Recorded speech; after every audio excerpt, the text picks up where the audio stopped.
Good day, boys and girls. We are on lesson 2 regarding the impact of European pursuit on Africa. Here we have a map of Africa. Let's get straight into our lesson.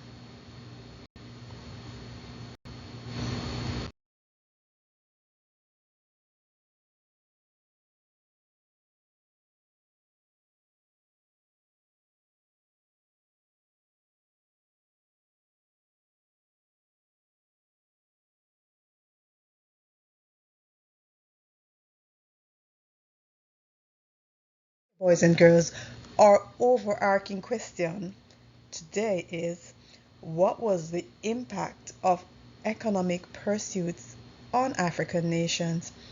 And we're making a reference to economic. When we speak of economic, we're talking about financial gains. So the question really, if you were to rephrase it, what is the effect, or what was the effect of European financial based pursuits on African nation?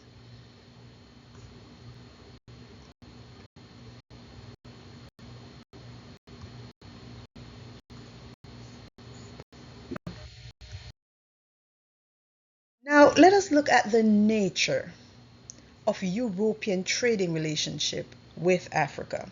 Here we have a picture, and I would like you to review this image below and just state, what do you think was really the nature of the trading relationship? Who was involved in terms of what was being traded? How did these Africans acquire these things to trade with the Europeans? What did they get in return?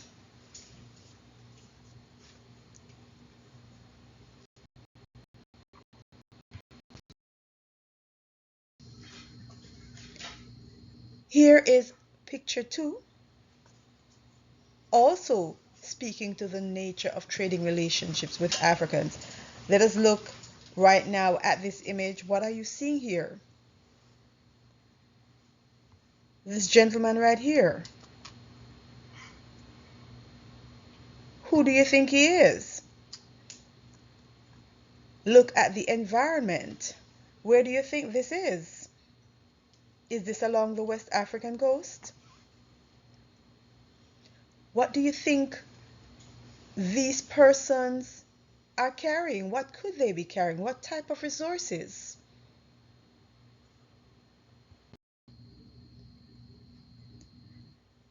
Let's move on now to the Atlantic slave trade, the transatlantic slave trade.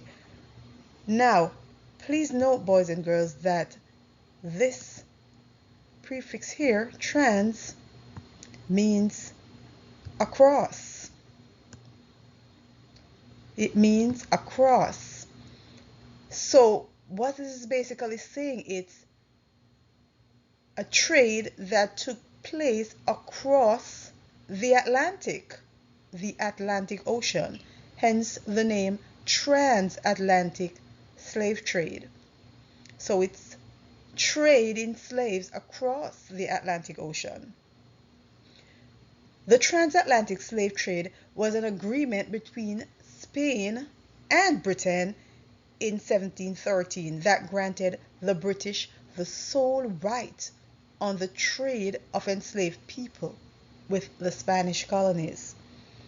Remember now that the Portuguese would have been really the first Europeans to start trading along the West African coast. So Africans were traded for European commodities. Can we guess what are some of those commodities from our previous lesson? What did the Europeans have that they gave to the Africans? And what did the Africans on the West Coast give them in return? The Africans that were captured were transported across the Atlantic Ocean to work in the Americas as enslaved persons. Now let us take a closer look at the trade across the Atlantic that is called the transatlantic slave trade. There are 3 points in this trade. Now, the first leg or the first point would be the travel from Europe. Traveling from Europe down to the West African coast. What goods were brought from Europe to West Africa? So we're talking about textiles, products such as weapons, utensils, iron bars, shackles, and alcohol. What goods did these Europeans receive along West Africa? They would have now been traveling with enslaved persons that were captured and brought to them. Of course, they had always traded in pepper, spices, and other goods. So, but the most important commodity that they would have gotten as it relates to the transatlantic slave trade would have been captured people to be transported across the Atlantic Ocean into the Caribbean, the Americas, and when they reached those ports, they would have unloaded their human cargo and they would have received other goods as well. So they took back from the Americas several items that they were going to bring back to Europe. So they got tobacco, sugar, coffee, cocoa, indigo, pearl, leather, and these items were brought back to Europe. So are you seeing that it's a triangle that has been formed across the Atlantic Ocean? Hence the term the triangular slave trade.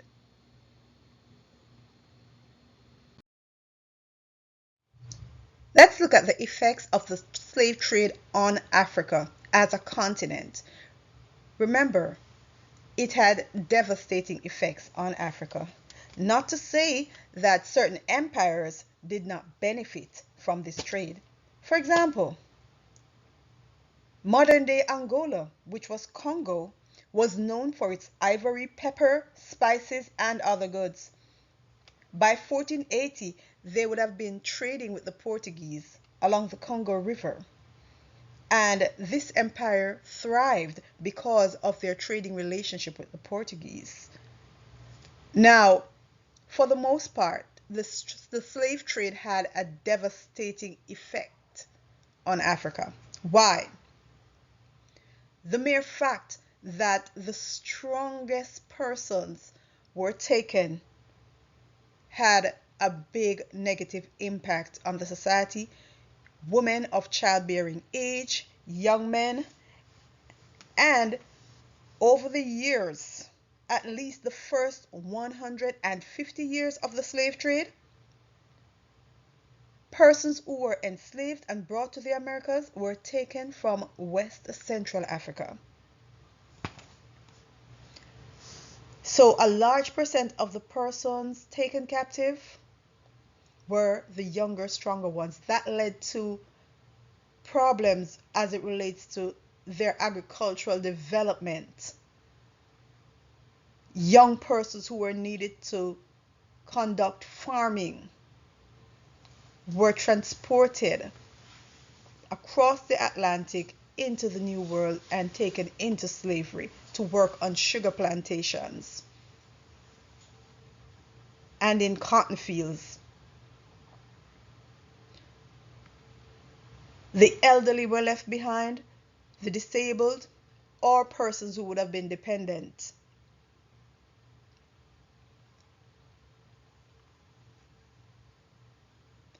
Underdevelopment therefore also took place as a result of the transatlantic slave trade. Underdevelopment of Africa.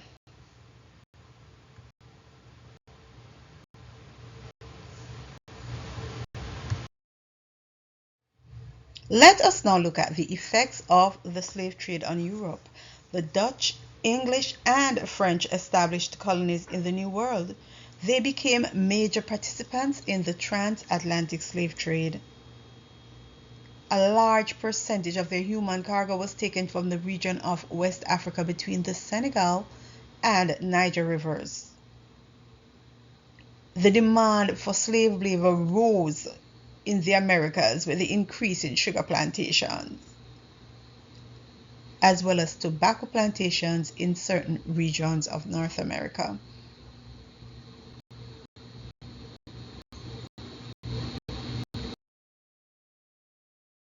Continuing the effects of the slave trade on Europe, we are still saying that another effect or another impact of the slave trade on Europe was the development of wealthy ports. Africa provided a market for European manufactured goods. They could also reap the benefits of cheap labor for plantations in the Americas. The plantations in the Americas provided many colonial products that were brought to Europe. When they were brought to Europe, they were manufactured, and that provided employment for many persons in Europe and the thriving of the industries. For example, sugar was refined in Europe. It left the Caribbean as a raw product, and it was refined, manufactured in Europe. This led to many wealthy plantation owners in the Americas and the expansion also of the shipping industry. It is now time for activity.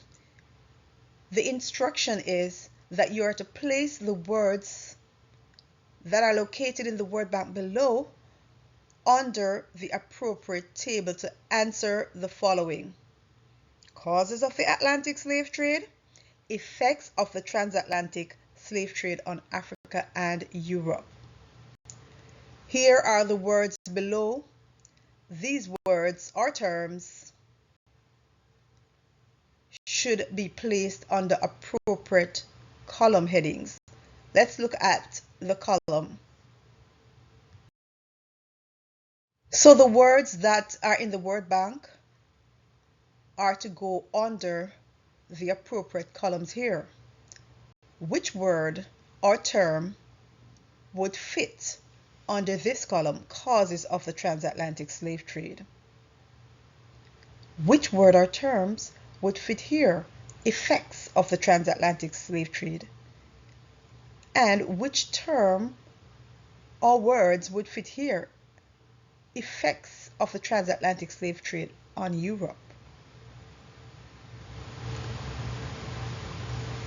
You are given 10 minutes to complete this activity.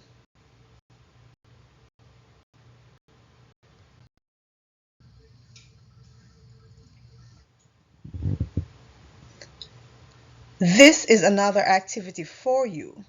Based on what we have been discussing in this lesson, you should be able to draw a triangle that shows the 3 legs or 3 points of the triangular trade.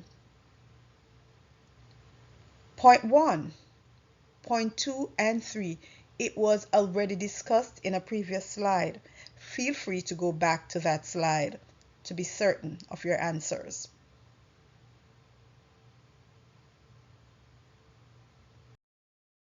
Boys and girls, this is lesson 2 on impact of European pursuits on Africa. So we're looking at the Middle Passage in particular today. We're going to review what is the Middle Passage actually. We're going to be able to describe that journey. We're going to assess the effects of that journey and look at really causes or reasons for the journey. We are focusing now on what is known as the Middle Passage. Let us recap as it relates to the triangular trade. Based on our previous lesson, we would have said ships would have left ports in Europe. They would have come to the coast of West Africa to unload their European goods, manufactured goods. They would have taken enslaved persons aboard ships, brought them to the Americas. Then they would have left the Americas with raw products produced in the colonies and brought these back to Europe to be manufactured. Hence the triangular trade. Now, what really was the Middle Passage? When we speak of the Middle Passage, we're speaking about the horrific journey from West Africa, where persons were transported aboard ships that would have carried them from West Africa into the Americas. That trip would have been a few months, but it was a very horrific journey. A lot of deaths took place across the sea from West Africa into the Americas. That's the Middle Passage, and we are going to discuss why. Now, the Middle Passage took place from West African coast to the Americas. The journey was brutal. The enslaved persons were kept below deck in unsanitary conditions. They excreted all their waste right there below deck. There was a lot of diseases as a result. There was overcrowding. There was insufficient air below deck. And of course, persons were chained together, and it was extremely uncomfortable. A lot of persons died. Persons refused to eat. Persons jumped overboard together, being chained together, and jumped overboard and drowned. There was mutiny at times on the ships,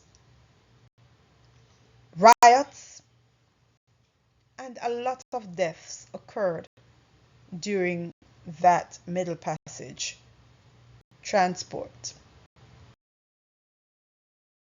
So let's go into further details. The journey took roughly 80 days on the ships.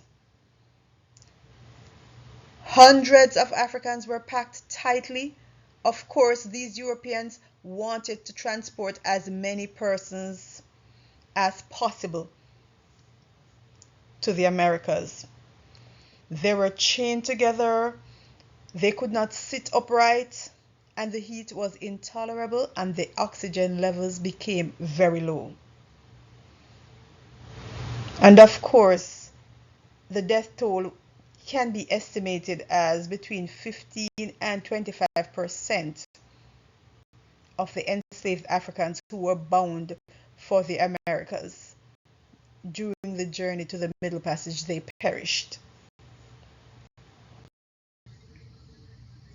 Let's move on to our activity. In your groups, write a short speech in which you agree or you disagree with the following statement. The transatlantic slave trade did not benefit Africa as a country. You can use information that you have learned from our lesson so far, along with information from your search engines, whether it be Google, and you can respond to this statement in a short speech. Be prepared to read your speech aloud.